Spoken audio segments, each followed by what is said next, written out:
fatiguée. Je vais prendre un exemple qui, je pense, parlera à tout le monde.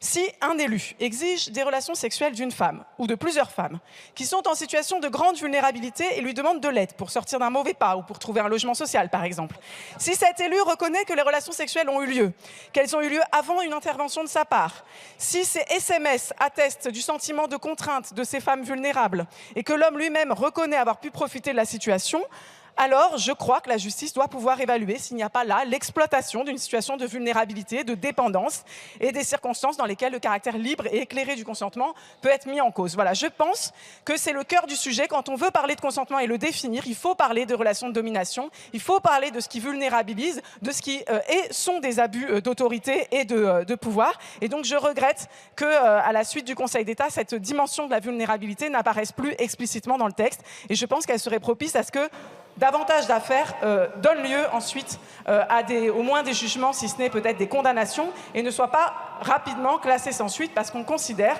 qu'il n'y a aucune situation d'atteinte au consentement ou de contrainte, violence, menace ou surprise. Députée, Madame la députée, en effet, ce que vous dites est déjà satisfait par les circonstances aggravantes qui prennent bien en compte la question de la vulnérabilité.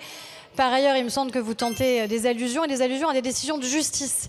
Et comme on commande beaucoup les décisions de justice en ce moment, je pense qu'il faut toujours tenir la même ligne. C'est-à-dire que dans un état de droit, on ne remet pas en cause les décisions de justice qui ont été rendues.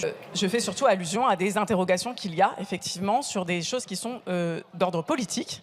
Donc évidemment que je fais ces allusions-là. Et je crois que cet hémicycle est aussi un endroit où on peut interroger l'impunité de certaines personnes et interroger le fait que certaines personnes restent toujours en fonction et finissent par être au banc et par discuter de consentement, alors qu'on peut avoir des interrogations légitimes au vu de leur propre propos sur leur propre conception de ce que c'est que le consentement.